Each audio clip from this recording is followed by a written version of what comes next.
Welcome to the Infernal Schoolhouse Podcast, Explosions and Fire. I'm Bryan. And I'm Aaron. And today on the podcast, we're diving back into our How to Inhabit the Role of series. This week, it's time for Warlocks. And I'm really excited because aside from playing Warlock in a one-shot once, poorly, I know virtually nothing about this class. So, Aaron, since you're going to be the content expert this week, we brought back our girl Friday, Sam. Welcome back, Sam. Hey there. All right. So from my side, my experience with Warlocks is massively limited to World of Warcraft, and that is it. So I am also excited to ask some questions in here. Excellent. All right. So let's start off with some basics. What would be some key generalized personality traits that might define a Warlock as opposed to other classes? For sure. So let me start off by saying I'm sure pretty much anyone listening right now knows what a warlock is, but just in case you don't, just as a brief overview, it is somebody who has gained magical powers by making an agreement of some kind of bargain with some other more powerful entity that then gives it powers, essentially. Now, bearing that in mind, I think that you have two key personality traits as a warlock that are always in tandem at the same time. One of those is desperation because he went and made that horrible deal for some reason.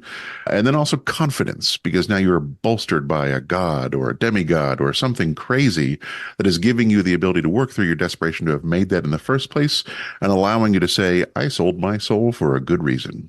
Wait, so is it always out of desperation? You couldn't be like, hey, I've thought about all the options. I have viable options, but I've decided to do this. I'm glad that you asked that, Bryan. I have one of my warlocks in my character stable that I play sometimes who is just a bored accountant. And then every time he would leave town on his lunch walk every day, he would go further and further into the forest till he stumbled upon a unicorn on accident.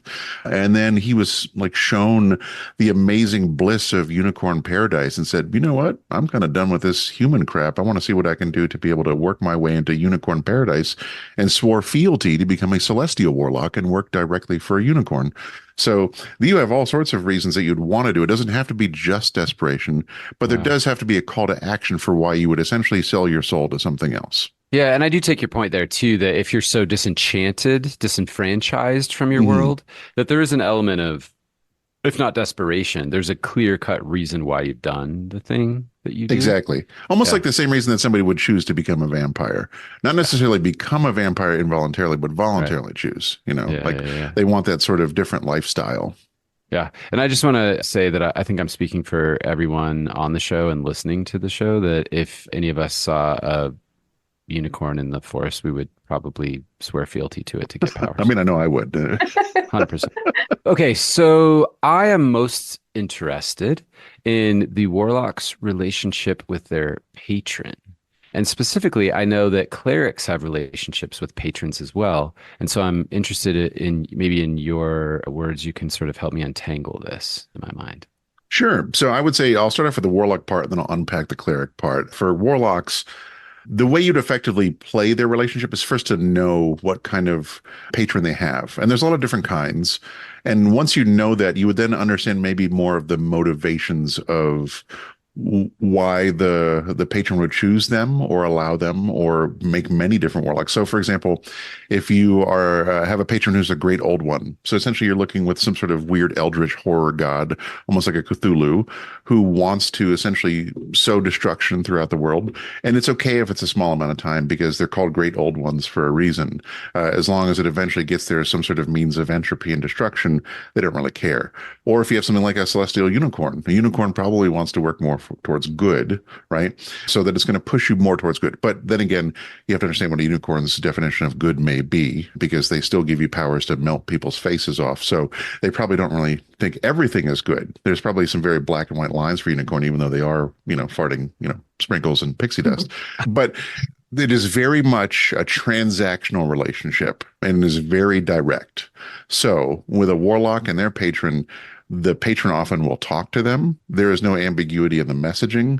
They will usually talk through you, the DM or the GM, and say, okay, well, you can work with this group of people that you're in, but here is what you specifically should be doing on the side. You don't need to tell them about it because this is your job. So once you achieve those ends, I'll give you the next ends that you need to achieve. It's very much a quid pro quo situation. Yes. And at any point, they can take it away. And not quite like a cleric necessarily, and I'll get to them in a moment, but in the sense that they could just rend you from all of existence because you have failed them. So like, you are literally their embodiment, and you are only continuing to in your fashion because you have given them everything that is your ether, your essence. Oh my God. I just thought of being a DM in a game with the Warlock, and if they were really effing around too hard, I could just yank them into the like presence of their patron. Be like, what in the Sam hell do you think you're up to? And you're like, guys, Brad just zipped out of existence. Like, you don't see Brad anymore. And then he's just getting chewed out on the steps of the throne of his patron god.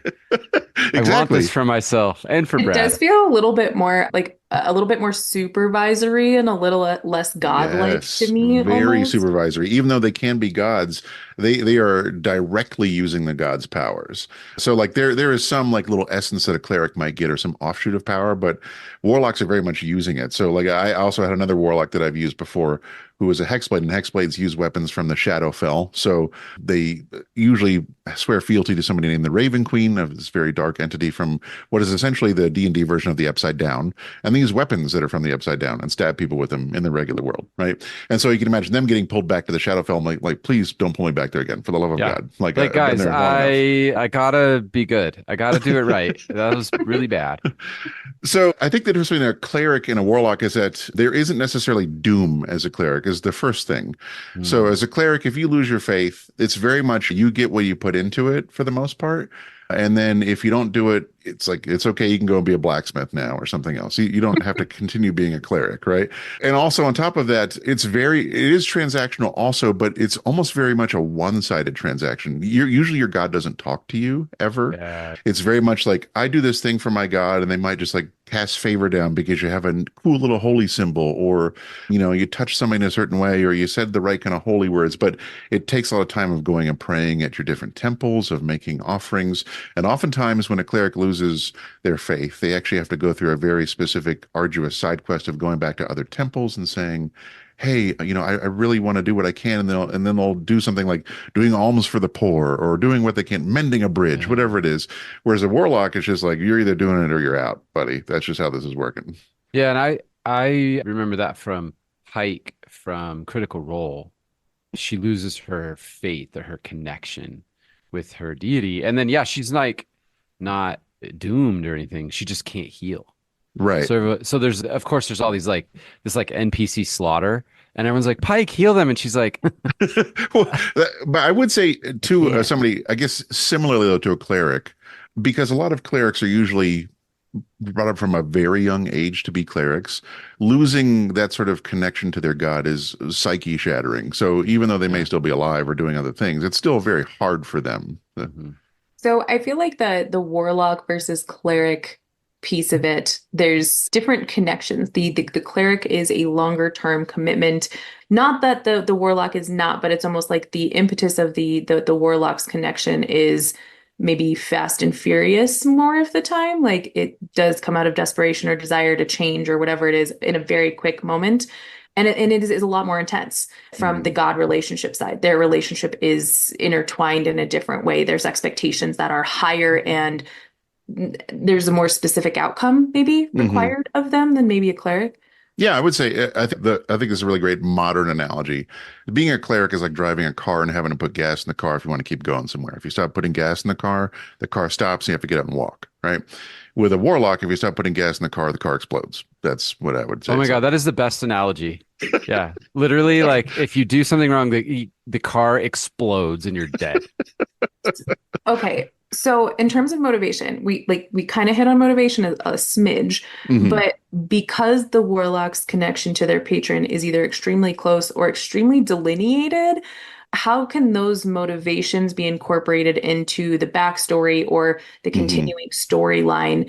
Since most likely they have something that is driving them actively at that moment, not just a desire to please a specific god necessarily. Yeah, absolutely. So I think part of it, first of all, is that there's always going to be an overarching sort of motivation to stay alive for as long as you can, for whatever reason that is, whether it's the quest for power, whether it's whatever motivated you in your backstory. So warlocks very much always want to push forward and live as long as they can. The other part of it is that there's usually a part of their backstory that gave them some impetus. Usually, I hate to be like an edgelordy sort of thing, but it doesn't have to be necessarily the darkest thing. But a lot of times it's like the road to hell is paved with good intentions, right? So they might have, let's say, a loved one who's dying, and they've tried to. They've gone to clerics, they've, gone to temples, nothing's worked, and they finally just sat down and said, I'll sell my soul if you, bring my loved one back, or if you keep them alive. And that request was answered, and now they work in fealty. And if they fail, then the person is going to be taken right back to hell or wherever they were going, because now there's a bargaining chip in it. There's a reason that they're doing it. So you can't, this is the hard thing, like, you could have something like a paladin who could be kind of boring. Not necessarily, I know that you've said that before, Brian, but in the sense that they don't have a backstory that is just necessarily no impetus to do it, right? You could be like a poor urchin as a rogue, or you just have a quest for knowledge as a wizard. A warlock has a timed clock, a reason that they're doing this, and if they falter from that reason, then they are going to suffer the consequences. And that's why very much at the beginning, desperation is a big thing for a warlock. And there's usually something attached to it. Maybe it's a kid, maybe it's a wife, maybe it's keeping their town from dying because all of the fields grew fallow. There's some reason that they have made this weird, strange bargain that's even going to carry on after they die. It's like kind of a gun to your head. Yes. Class. Very much so. I love this. Honestly, I'm a little embarrassed, but I didn't know any of this shit. That's great. I'm glad that we're having a learning moment. Yeah. Okay. So my question then is, how can you do all this darkness and all this dastardliness while still being a team player? Because we've talked about it a lot.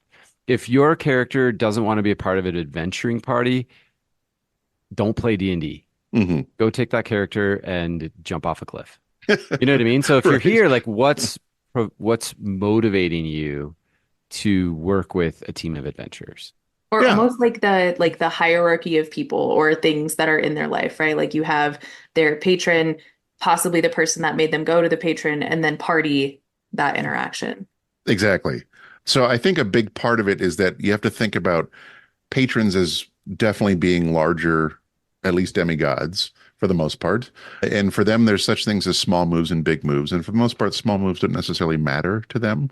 So if you slightly go astray a little bit, but it's obvious that you're doing what you're supposed to be doing, that's okay. So it makes it a little bit easier to work within the confines of a party. So the demigods aren't micromanagers. That's nice to hear. They can be, but not necessarily. So if but no, unless you every want to be boss is different. Yeah, you could be a jerk as a DM and constantly do that, but no, they generally don't care as much as long as you are not evading what you're supposed to be doing.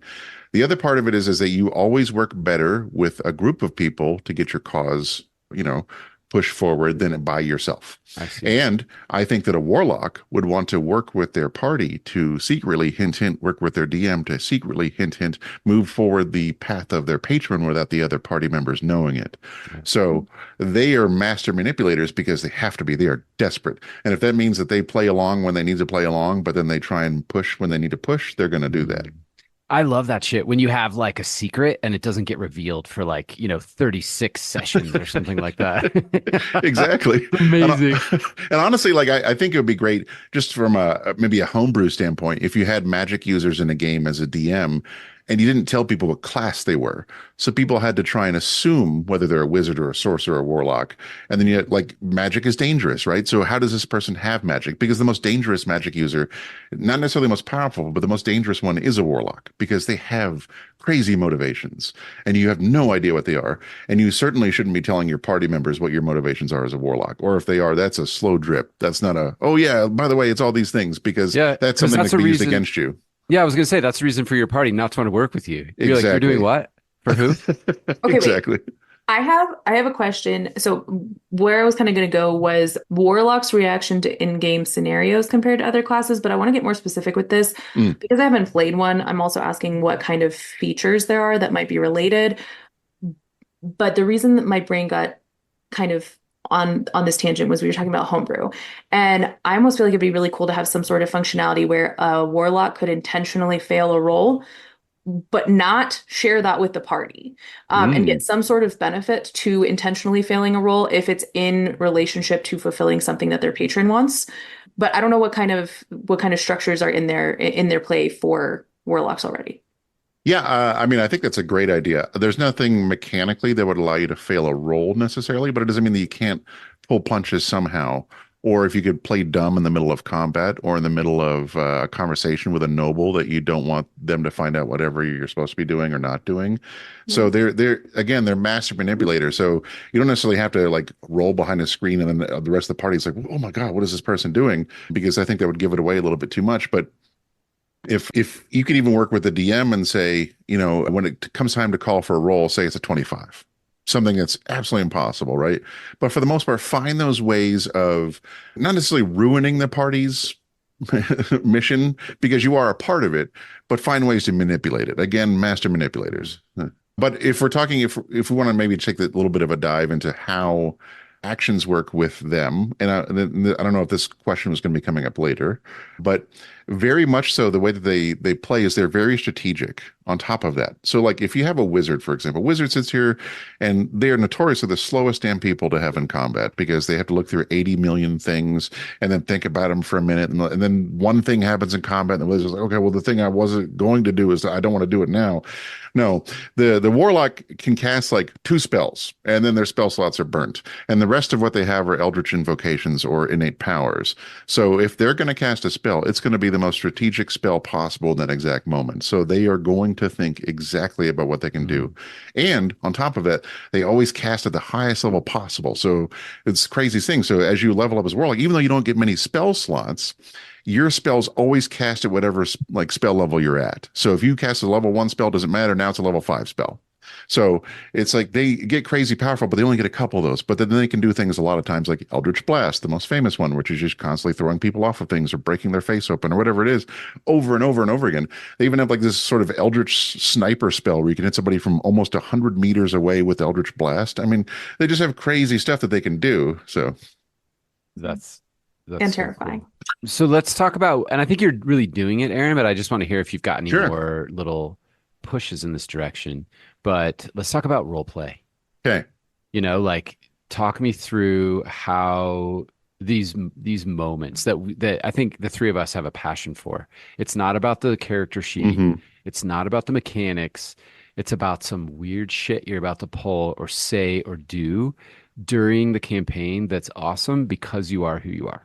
Yeah. I think a good example would be like a hexblade, for example. A lot of people just don't really lean into this because they feel like more of a martial class than a caster. But a hexblade, when they cast, they're casting again from the Shadowfell, the dark upside down of the reality that they live in. So maybe their eyes become smoke and just start jutting out of their face, and they talk in this other weird ethereal voice. And even their weapons almost look like smoke or darkness, or like the dark saber from Star Wars, or they can look like one of the Morgul blades from Lord of the Rings, right? Where it's like it's something that shouldn't exist in that world, but somehow does. It's like you're looking at some sort of weird refractory thing. And so you need to use those moments to be able to talk about them.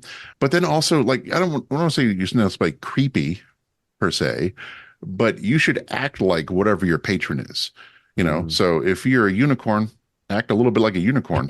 You start galloping around. I whinny and then I cast Eldritch Blast.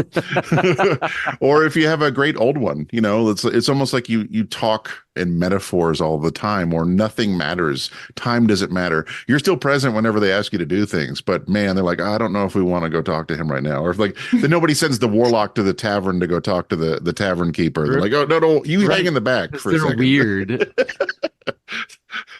That's so okay. Cool. So talking about like taverns though, I have a question we've asked on a couple of the other episodes with what do we think that the warlock would do in their free time, and then possibly relatedly creative ways to use those eldritch invocations outside of combat? Okay. Well, this might sound weird, but I think a warlock would, unless it depends on the type of patron they have, but for the most part, I think a warlock would do the things they would normally do in real life.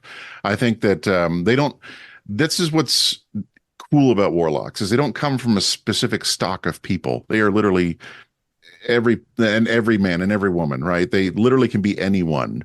They just are given their powers by something else. So if you want to be a lowborn, a highborn, it doesn't matter. You are whatever you were before. If you were a librarian, you're now a librarian warlock. So you read books, or if you are somebody who likes gambling, you're a gambling warlock. Now, some of those things might feel less fulfilling to you because you are on a limited timeline, but maybe they're not. Maybe now you really embrace vice. Maybe you're hitting up drug dens or something else. Right? You are on this very tight thing where you're constantly keyed up, constantly making sure you're doing the right thing. So you're probably doing a little bit more pleasure seeking debauchery sort of stuff, but then also you're still you. You are still the person that you were before, but you can't do the things you wanted to do before. Like, for example, if you saved your child, guess what? You're not mommy to that child anymore. You had to leave to go be your patron's servant. So hopefully that kid's doing okay. Or maybe that's what you do. You sit here and you knit a wool blanket for this kid that you'll never see again, and then you'll send it back home or something, right? These little things that tie in. Jesus, Aaron. But it's these little things about your backstory that you'd want to key into what you do in your downtime. It would take me 30 minutes to dig deep into my soul to come up with some dark shit. Aaron can list them off like A, B, C, D, E, F, G. He's seen some things. Okay. Does the party have to know who your patron is? Is there a way to hide that? No, they don't, and you should hide it, I think, personally.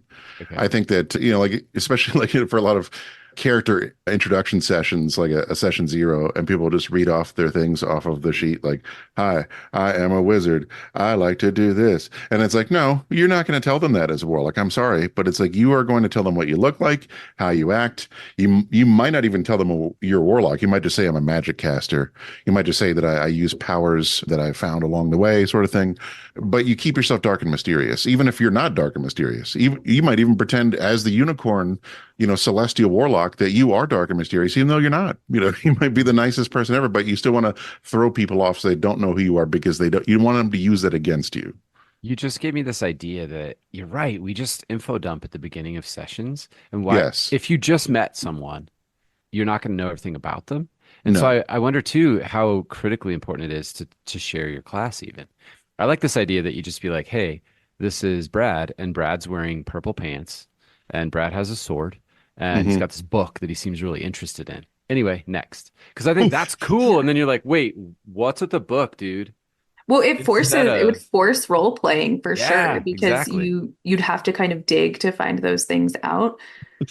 I mean, yeah, you'd want to think about it like if you all went to an employee orientation together, how much are you really going to share in an employee orientation, right? You're going to go up there and say, hi, my name is Bob. I'm from Kenosha. And oh, yeah, also, all of my family died in the stunning attack by orcs on my village. I have driven with anger and jealousy. I sold my soul in order to combat any sort of thing like that. And also, I like banana cream pie. I think it's delicious. Yeah. So. Anyway, you're next. Sally, what do you got? I mean, maybe if they started out like as an AA meeting, maybe they get that. Okay, well, something before I have another question, but before I get there, I actually was just thinking, I think one of the reasons you'd want to keep that secret as well is, and this is like a little judgy on clerics, but I feel like, let's say some random person wants to get in touch with demigod A, and there's a cleric that is like, for whatever reason, into this demigod, and there's also a warlock. The warlock is closer to that person than the cleric. So keeping it secret is actually kind of keeping that connection point safer for your patron as well. Agreed. One thing also, and this kind of ties into this idea I have around narrative choices and narrative things moving forward. I dislike multi-classing in D&D for a lot of reasons, but of all of the classes that you could multi-class into, Warlock should be number 1, and it should be by another Warlock who's like, hey, buddy, have you heard about our Lord and Savior Cthulhu? I know you're having a hard time right now as a rogue, but what if you take up the mantle as a Warlock also? I'll show you how to perform the dark ritual, and then we can maybe be together in this path together. I like that too, because then there's a potential within the party dynamic, there's potential role-playing reason for multi-classing instead of you just looked at all the benefits. Right. You, I mean, like, it's like, pull it out yeah, of it's your like if you butt. go from like a rogue to a paladin, yes, you can do that, but that means you're going away for like years of study. You're not just like, oh, yeah, like I took a week off and now I'm a paladin. I'm pretty cool. Like Yeah. a warlock is like instantaneous. Nope, you did the ritual. You're a warlock now. Here's your entry level powers. Here's your goal. Here's a conversation with your patron. Have fun. Can I just say now I also want this to happen as like a pyramid scheme situation too? Exactly. Yes. The Yes. Mary Kay is your patron. Yeah. Ooh, could one of your goals for your patron be to recruit? Yes, it could be. But Okay, that's cool. Oh but my this is, gosh. and this, I know I would like to bring this up later if you don't ask it, but I think what makes a warlock a good player is a good DM who understands the patron warlock relationship and would throw Right. things in there. And if you said to your patron, or rather to your DM, who is your patron, if you were to say, hey, I want to come up with some wild shit in here or surprise me with something, the DM could then come to you and say, I think that we should make it so that you try and convert one of your party Yeah, members. like moral Um, quandary type yeah. Mhm. biz. And it's not just a moral quandary where like the normal moral quandary in D&D, which is do we or do we not kill the town guard or whatever. Hmm. But it's more like I am torn because I have to potentially negatively influence my fellow party member in order to gain powers and do things. Love it. Exactly. All right. So I feel like takeaways right now, just briefly before we continue, is we need to start a campaign where no one's allowed to share their character, like archetypes effectively. It can only be what you would normally share in an environment, but then also that whoever is GMing is like basically going pretty deep into the intent behind each class and really trying to weave narrative into that. That makes it either more confusing or more fun for them as they're trying to role play inside of the party. Exactly. That'd be Agreed. fun. That'd be super fun.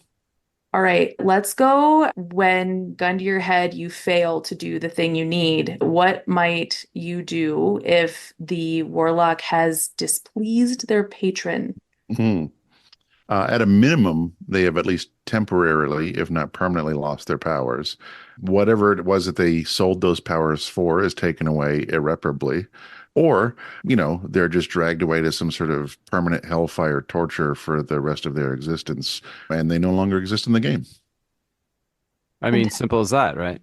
It's like you I mean, signed the yes, it's very contract, much you so. didn't honor the terms of the contract, you're going to hell. It's Would it's not you? like yeah, it's not like if you were a rogue and you were Zentarum and then you pissed off the Zentarum and the Zentarum are like, oh well, now this is a overarching thing in the game where you're gonna have Zentarum assassins try and show up occasionally and kill you. Nope, you are gone. That's how it works. This is black and white.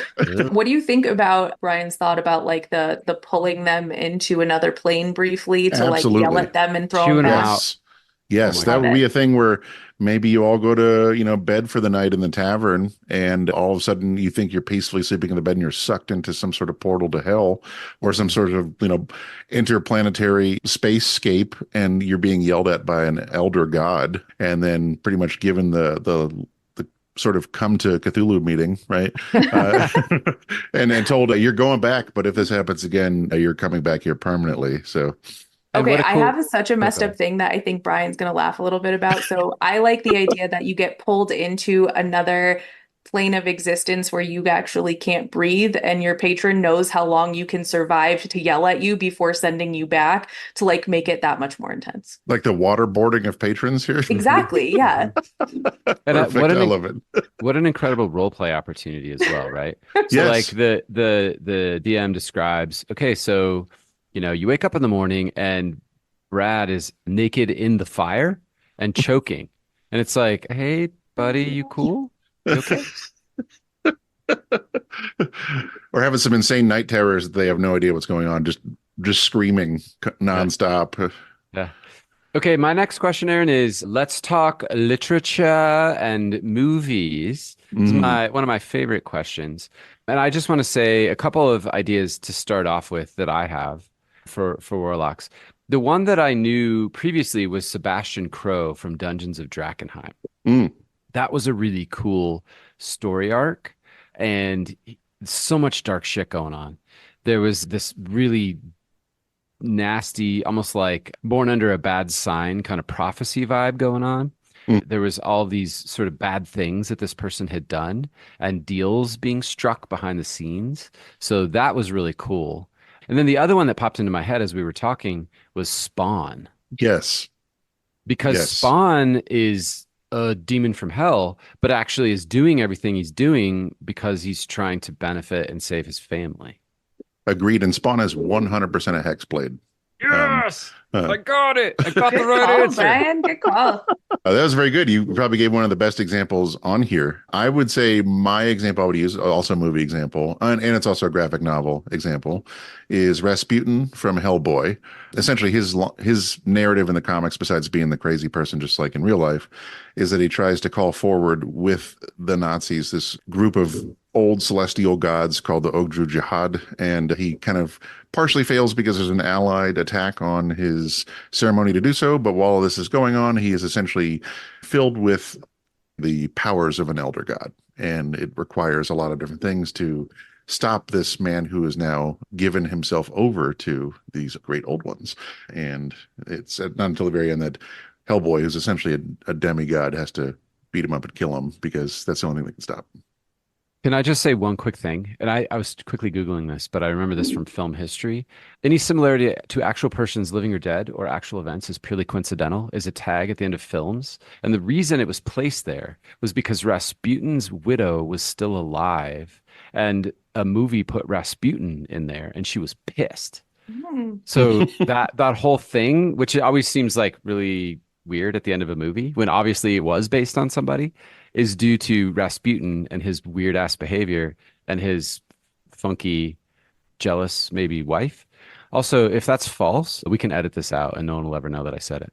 Well, yeah, I mean, I'm hoping that the part about him having an elder god inside of him is false. It Oh, yeah, doesn't yeah. require Okay. a disclaimer. Although I don't know, based on his behavior, This is possibly. true. This is true.